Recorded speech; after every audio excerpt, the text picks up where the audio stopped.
What's going on? You're watching NFL Daily. Mitchell Renz here at Chat Sports, and we have some breaking news around the Titans and Steelers game. This game has been postponed to later in the year. Originally, it was hoped that this one was going to be played on either Monday night, or who else would have loved some Tuesday night football. And also originally it was 4 players that tested positive. Now it is up to 5 and also 6 personnel of the Tennessee Titans. So a total of, watch this math, 11 people at the Titans organization. They still will not be allowed to get into the facility until Saturday. This wasn't so much of an issue for the Steelers. If anything, it probably would have been an advantage for them. You can see the known positive tests up here on screen right now. DaQuan Jones, Kamalei Correa, Beau Brinkley, and also obviously now they have 2 more players that have tested positive. So with this being said, I'm curious on how, or I was curious how the NFL was going to handle it, because we all knew it was going to happen. So the fact that this is the way that it's happening is why we have to ask this question here at Chat Sports.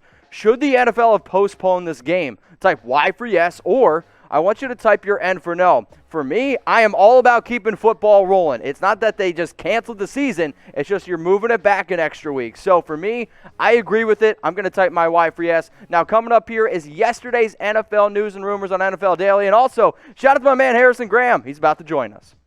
Let's take a deep dive into this news that came out, I guess, yesterday around Derek Carr, around his teammates, and this team could be facing some discipline. So what happened was Darren Waller, he runs this nonprofit organization for children that are going through, let's say, drug and alcohol problems. For those of you that don't know about Darren Waller's past, that's a lot of the stuff that he dealt with early on in his life. Now, he held an event. Now, that event had over 100 people at it, which that alone is already a problem for Nevada. And if the NFL wants to go ahead and discipline these players, they're probably going to. Now, the discipline is about a $15,000 fine, but there were some pictures taken.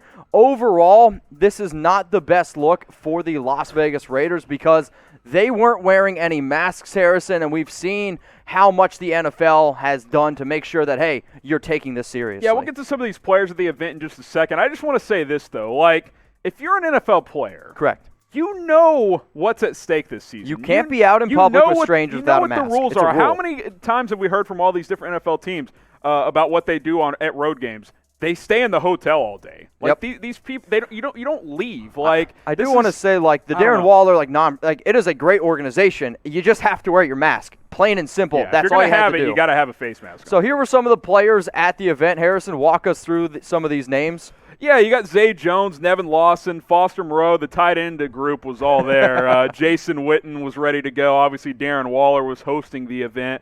Carr, you had Renfro.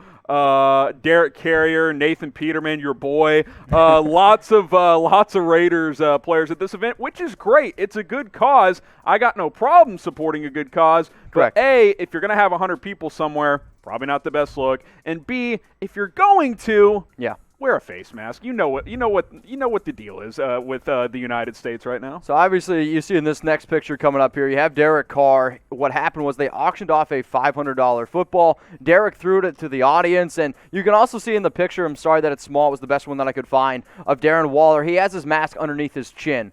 The biggest issue here is you just got to wear your mask. You're around a whole bunch of people. Will the NFL, go ahead and punish the Raiders? Will Mark Davis, will John Gruden go ahead? We'll keep you up to date, but as of right now, there's no real news. But get your votes in here. Will the Raiders players be punished? Type Y for yes, type N for no.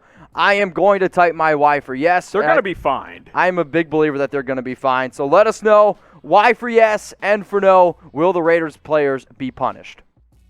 One of the reasons why I am typing my Y is because this really isn't the first run-in, and there's some reports out there that the Raiders aren't taking this whole COVID thing seriously. So if you remember, after Monday Night Football, John Gruden, he was fined $100,000 for not wearing his mask. Shortly after that, like just a few hours after, Gruden admitted to having COVID earlier and that it was serious. Also early in training camp, if you remember, he kind of did this joking thing where he fooled the team to thinking that he had COVID. Oh yeah, and then even on this, the Raiders right after Monday Night Football were being investigated for letting somebody who wasn't in the Tier 1 realm into their locker room.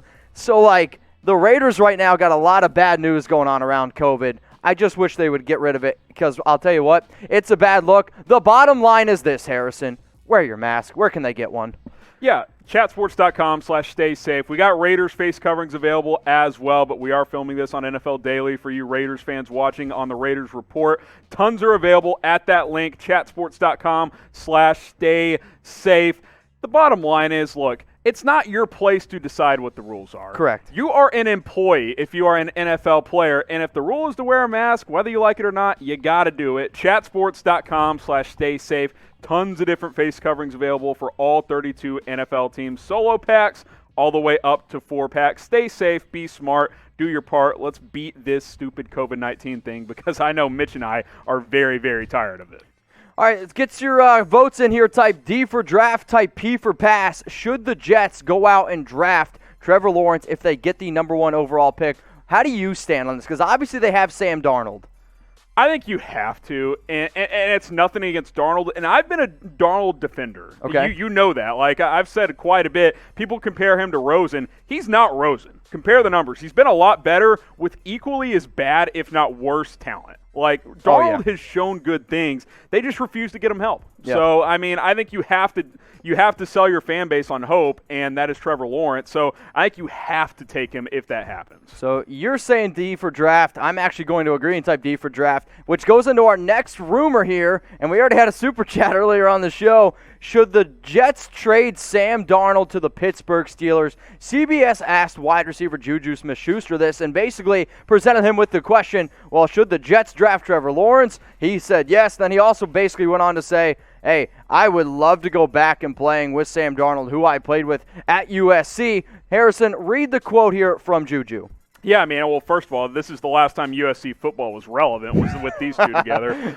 Saying that's my guy, man, Sam Darnold. If we could get him to Pittsburgh, I would, but I love Big Ben, so it is what it is. I'm just saying he's a great kid. I played with him, so he's one of my boys, so I wouldn't mind playing with him again. And, hey, it's okay to want both. Absolutely. Hey, bring in Darnold, groom him for a year or two behind Big Ben. He can reset his career. I still think he's capable of being a franchise And he's quarterback. still so young. Like, Yes. He has the talent. He has the tools. And for a quarterback that's been very, we'll say, sporadic throughout his young career, he even showed that he was kind of crazy at USC. Yep. What better way to learn than behind a player like Ben Roethlisberger, who is literally the exact same type of quarterback where he has these unbelievable games, and then the next week you're like, really, Ben? What the heck are you doing? But for Sam, he finally has talent around him. They're similar, too. Both mobile. They can evade pressure. Like, I think they have some similar traits there. I would love to see a guy like Sam Darnold land in Pittsburgh. Oh, man, that'd be fun. So you know what we did? Here are his career stats, and then after that we're going to show you a nice little trade that we cooked up here for Sam Darnold. 39 touchdowns, 32 interceptions. Harris and I both agree that in, I guess, retrospect, he has not had a lot of talent around him. And honestly, if I was Sam, I would be really, really excited to get a new start. So with the Pittsburgh Steelers, would you guys make this trade here? The Jets, they receive a 2021 4th-round pick. The Steelers get Darnold. Also, the Steelers have 2 4th-round picks. If I'm the Steelers, I do this, and I don't think twice. If I'm Correct. the Jets, I'm not ready to go there. Okay.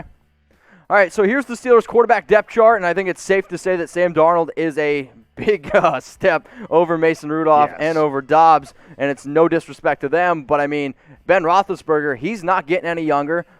I've seen enough Mason Rudolph. Like, can he be a backup in the NFL? So yes. is Myles Garrett. But he's not your future starter. Yeah, Myles Garrett. That's a whole different story. Bring in Darnold, back up Big Ben. Who says no? I don't. All right, so how many years does Big Ben have left? Obviously, he missed last season. Even before, like even this offseason, he was talking about potentially retiring. Yeah. 3 years? 2 years? I think maybe one more year after this year. Okay. I don't think he's got more than 2 years left. One player that has a bright future ahead of him, but we do got to talk about his latest injury update. So Chase Young suffered a moderate groin strain in Week 3. He is expected to miss Week 4 versus the Ravens, and he is considered week to week. But obviously, this is what you want for a player who has been very good. Look, that Washington D-line is fun, man, and Chase Young's a big part of it and a big part of the future. 2.5 sacks. This is something you don't mess with if you're Washington. Don't force him back until he's ready to go. This is a guy who, he's got a chance to win Rookie of the Year this year, and he's the favorite to do so, but this is a cornerstone of your franchise. Yeah. Like, take your time. You're not ready to win right now anyway. Chase Young is going to have a hell of a career over the next decade and a half. Next player that we're going to talk about, quick little injury update. Chris Godwin is out week 4 with a hamstring injury, but it's also important to note, for maybe you fantasy football fans out there, he's also likely to miss week 5 because they play on Thursday Night Football in week 5. So this means that the Tampa Bay Buccaneers are going to be without their top receiver. Luckily for them, they have a lot of other options, and that defense has been phenomenal, Harrison. Yeah, it's been really good. I think Tom Brady's played better the last couple of weeks. I think he's starting to get into a groove. Hopefully Godwin can get healthy and stay healthy. He's obviously a big part of that, but doesn't look like he's going to play this week. And the Bears might dodge another bullet in a couple of weeks. They keep catching breaks with their schedule. We'll see if he goes next week on Thursday Night. Has there been a luckier team than Chicago Bears dodging just the amount of players that they have? The schedule being soft? I don't think there has been. All right, y'all. I don't know about you, but if you're sick of injuries, I want you to like the video. We've already lost so many talented players, and every single week, don't get me wrong, I love my job. I love talking about the NFL, but I am so sick and tired of the amount of injuries that have hit us this year. So if you could, to all the 500 people watching us live right now, I want you to go ahead and like the video.